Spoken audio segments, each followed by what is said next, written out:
28 degrés à Cotonou environ ce samedi 6 septembre 2025. Mesdames et messieurs, bonjour au menu. Bonne nouvelle pour la Marine nationale à Semek-Podji et les populations environnantes. Cette base de la Marine dispose désormais d'un poste médical stratégique qui va servir à la fois les militaires et les populations. Les précisions dans ce journal. Dans ce 13h au Bénin, nous serons en direct avec Jacques Dekbe depuis Niki. Il va nous faire vivre l'ambiance de cette deuxième journée de la Gani qui se poursuit dans la cité impériale avec diverses activités.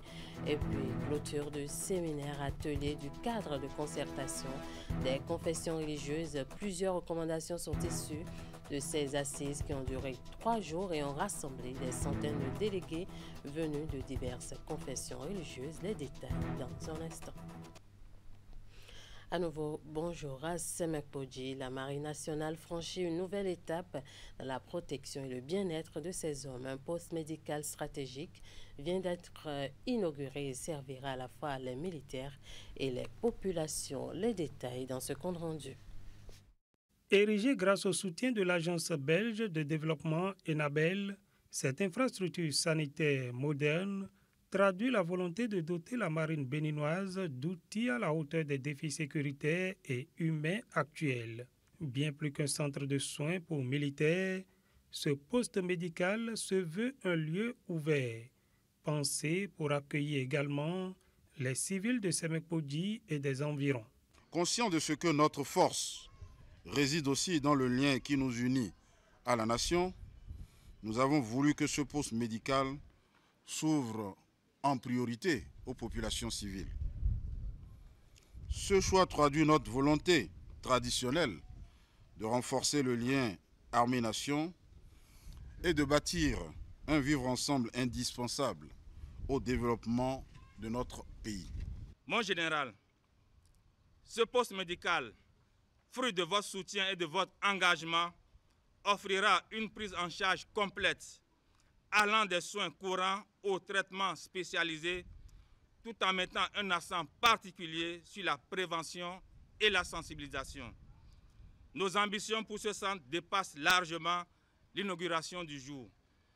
Nous aspirons à en faire un pôle sanitaire de référence pour toute la région.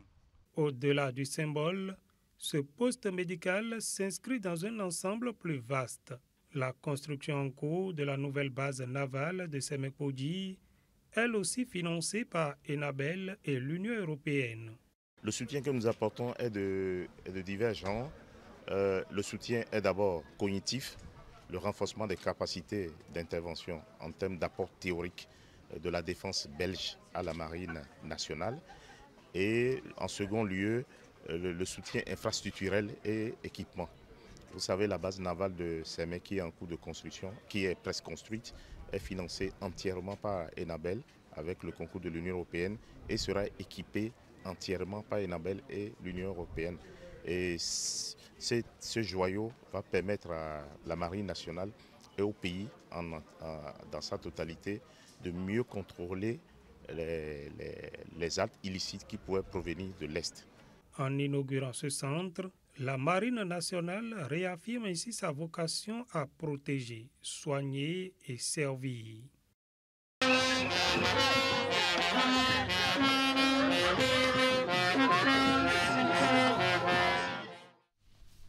Niki sous les feux de la rampe depuis ce week-end. Ce vendredi, bien sûr, la cité impériale vibre au rythme de la Gani édition 2025. Cette fête identitaire qui réunit les peuples de l'ère culturelle Batonou, beau et assimilé.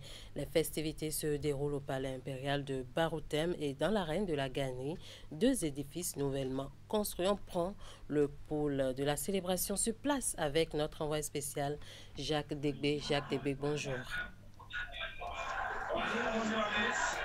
Samedi, deuxième journée de la Gani. Quelle est l'ambiance actuellement dans la cité impériale de Niki?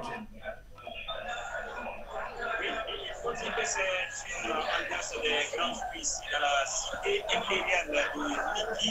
La deuxième de la célébration de la Gani touristique. Et la fête est déjà très belle. Niki est en effervescence pour ce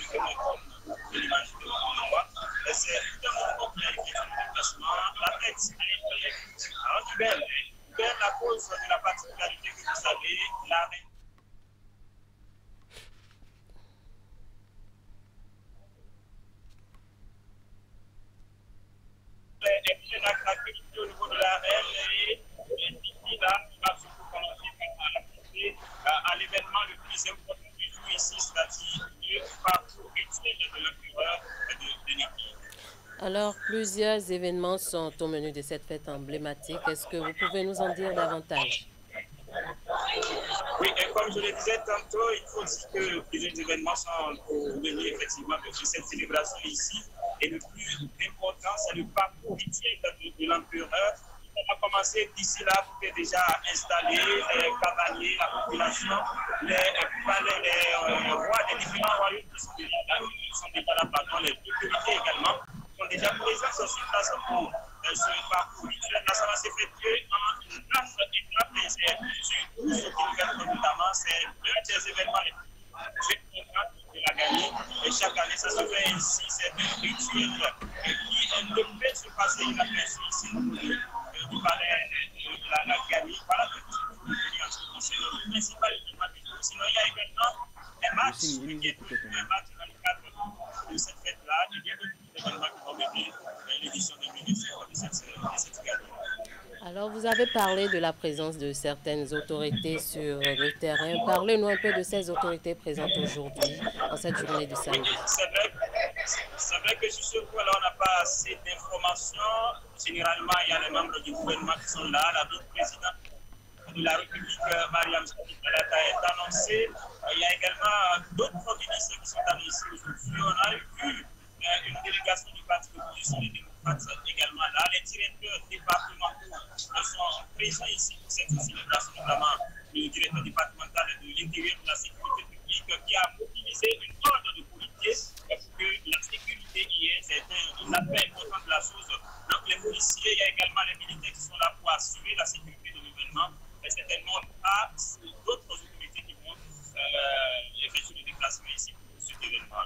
Alors, merci beaucoup à vous, Jacques Degbé. Merci pour toutes ces informations. Et voilà un peu l'ambiance qui prévaut en cette deuxième journée dans la cité impériale de Niki pour la célébration de l'édition 2025 de la Ghanée. Nous allons poursuivre cette édition. Le porte-parole du gouvernement était face à la presse ce vendredi 5 septembre 2025 au cœur des discussions avec les professionnels des médias, les grandes questions d'actualité dont la reprise des classes le 15 septembre prochain.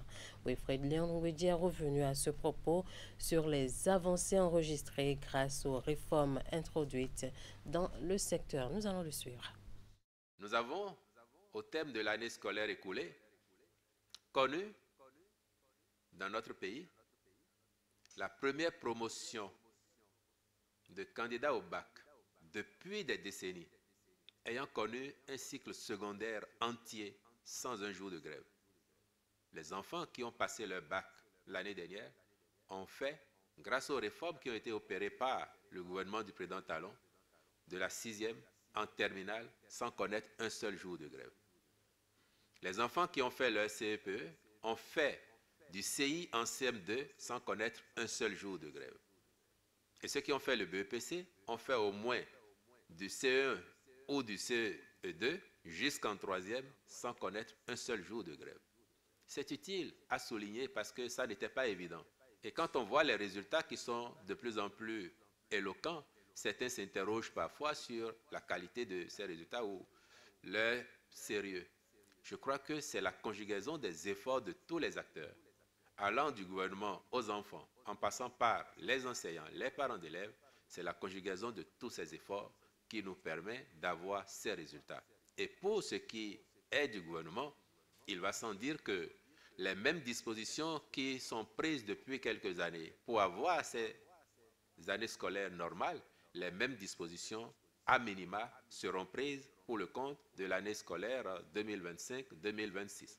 Et je peux vous donner l'assurance également que dès le premier jour de cette rentrée, les équipes de l'Agence nationale de la nutrition et de l'alimentation sont déjà mobilisées pour que les enfants, au premier jour de l'année scolaire, aient accès à leur repas chaud et que cela se passe sur les 180 jours, c'est-à-dire jusqu'au jour des vacances, sans discontinuer, contrairement à la pratique qui a existé avant 2017, où les enfants n'avaient que 20 jours de repas dans l'année, les cantines étant fermées après.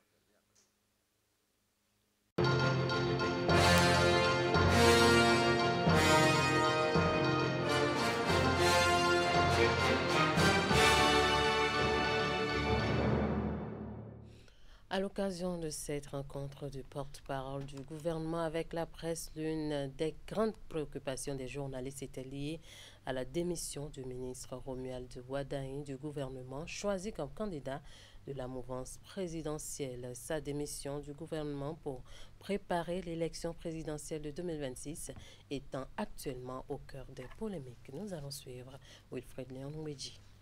Il y avait, sans aucun doute, et vous l'imaginez bien, de nombreux candidats à la candidature. Il y avait plusieurs profils intéressants. Mais après discussion et arbitrage des partis soutenant la majorité présidentielle, celui du ministre d'État, Romuald Wardani, est apparu comme le plus à même, dans les conditions actuelles, dans les circonstances qui sont celles que nous avons actuellement, la plus à même de nous garantir la victoire. Une victoire sans bavure, une victoire, je dirais même, aisée face à qui pourrait être présenté demain comme challenger. Nous sommes par ailleurs confortés par le fait que, même dans le rang des opposants et des personnalités qui généralement ne soutiennent pas le gouvernement, il y ait de plus en plus de voix qui s'élèvent pour apprécier et adouber cette candidature. Donc c'est une dynamique favorable. Le temps viendra pour lui de se mettre en congé du gouvernement. Nous avons démontré largement, depuis un peu plus de 9 ans maintenant, que nous avons fait les choses avec élégance, avec rigueur. Mais l'opposition devrait aussi savoir que nous sommes au mois de septembre, n'est-ce pas? À la veille d'une prochaine session parlementaire, laquelle session parlementaire est dédiée notamment au vote du budget général de l'État. C'est pour ça qu'on l'appelle la session budgétaire. Or, à pareil moment, les équipes du ministère de l'Économie et des Finances sont à fond dans la préparation et la finalisation du projet de budget général de l'État pour l'année N+1, donc pour 2026. Après cela, il faudra transmettre le dit projet à l'Assemblée nationale, soutenir les discussions en commission, puis en plénière pour le vote du budget général de l'État, afin que le gouvernement qui sera en place dispose des moyens pour exécuter sa politique. Donc, soyez rassurés qu'en temps et en heure, le ministre Romuald Wardani saura se mettre en congé des activités gouvernementales et que l'opposition peut être rassurée. J'ai lu par ailleurs que les inquiétudes par rapport à la délivrance du quitus fiscal que l'opposition voudrait voir se faire de façon, je dirais, totalement libre. Il n'y a pas de doute là-dessus. Il faut juste que tous les demandeurs de quitus fiscal fassent en sorte de présenter des dossiers propres à l'administration fiscale. M. Wardani n'a pas le pouvoir d'empêcher l'administration fiscale de délivrer le quitus à quelqu'un qui remplit les conditions. Donc, je crois que tout le monde devrait être rassuré. On en vient maintenant à cette déclaration de presse des membres du Parti Les Démocrates face aux hommes des médias ce vendredi 5 septembre 2025. Le secrétaire général et porte-parole de cette formation politique, Guidossou Mitokba et ses collaborateurs, ont exposé les différents défis auxquels ils sont confrontés en cette période préélectorale. On l'écoute sur des propos recueillis par Ingrid Day et Simon Rolon. Il avait été dit sur tous les toits par nos adversaires que le parti Les Démocrates sera dans l'incapacité de préserver l'intégrité, l'union, la solidité de l'ensemble des 28 parrains, gage de la participation du Parti du Peuple à la prochaine élection présidentielle. Il serait de bon ton que vous sachiez que le leadership du président du groupe parlementaire soit reconnu et salué. Les appels pleuvaient de toutes parts, des larmes, des pleurs, des moments d'angoisse. Comme le roseau, nos 28 héros ont plié, mais n'ont pas rompu. Ce 2 septembre 2025, jusque dans les locaux de la Commission électorale nationale autonome, nos 28 parrains continuaient de recevoir des appels, suivis de menaces, d'intimidations, de promesses mirobolantes, d'assurance universelle contre la pauvreté à vie. Mais une fois encore, ils n'ont pas cédé. Ils ont tenu bon. Ils ont tenu bon parce qu'ils pensaient à la parole qu'ils avaient chacun depuis son département et sa circonscription électorale donnée au peuple. C'est vous, la base, qui avez demandé à nos députés de rester sereins, engagés et fidèles, non seulement au parti Les Démocrates, mais fidèles au pays et à sa démocratie, à ses valeurs et à son développement. En effet, après cette opération qui marque le début de la marche du peuple béninois vers la terre promise, il nous est revenu que des manœuvres sordides sont orchestrées à l'endroit de certains députés de l'opposition, dans le vil dessein de les amener à démissionner de leur parti, à démissionner de leur poste de député à l'Assemblée nationale, ou à renier totalement leur propre signature sur leur formulaire de parrainage. Tout ceci à coût de milliards, au profit des collègues qui se seraient prêtés à cette manœuvre. Nos populations ne demandent que la transparence pour les prochaines joutes électorales. C'est l'occasion pour nous de rassurer le peuple béninois que le Parti Les Démocrates prendra bel et bien part à toutes les élections de 2026. Dieu bénisse et préserve le Bénin. Je vous remercie. Fin du séminaire atelier du cadre de concertation des confessions religieuses. Pendant 72 heures, plus de 400 délégués de diverses confessions religieuses venus des 4 coins du pays ont échangé sur les défis majeurs de la démocratie béninoise. Des échanges au cours desquels plusieurs recommandations ont été formulées dans le but d'assurer le bon déroulement des élections générales dans un climat apaisé et inclusif. Sur engagement donc, ils se font messagers de la cohésion sociale partout où ils seront. Je vous invite à suivre un extrait du communiqué final au micro de Florence Bossa et Jocelyn Barrega. À la fin des 3 jours de travaux, nous avons décidé d'inviter chaque Béninoise et chaque Béninois, chaque acteur institutionnel et toute la classe politique à placer le Bénin, sa paix et l'unité de la nation dans les mains de Dieu Tout-Puissant et au-dessus de toute personne, de toute formation politique et de toute institution, quelle qu'elle soit. Le code de conduite dans une démocratie comme le Bénin est la soumission de tous les citoyens, de toutes les entités, y compris les confessions religieuses et la classe politique, aux droits positifs en République en vigueur dans le pays. C'est pourquoi, sans vouloir s'immiscer dans le débat politicien, nous invitons instamment l'ensemble de la classe politique à se soumettre aux droits de l'État béninois, notamment le cadre juridique de la vie des partis politiques et des élections.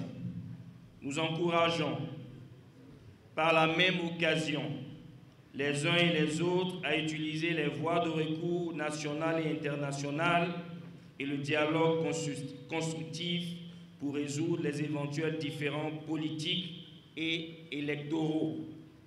Chaque leader politique doit prendre l'engagement ferme de bannir la violence dans ses propos et dans ses actes. Cet engagement sera matérialisé par l'adhésion à une charte de paix et de bonne conduite que les confessions religieuses proposeront à la signature des leaders des partis politiques, les engageant ainsi à privilégier le dialogue et la non-violence. Dans ce cadre d'apaisement, nous en appelons à une rencontre entre le président de la République et son prédécesseur, le docteur Boni Yayi. De même, il devient impérieux de mettre fin aux campagnes négatives sur les réseaux sociaux qui ternissent l'image de notre pays à l'international.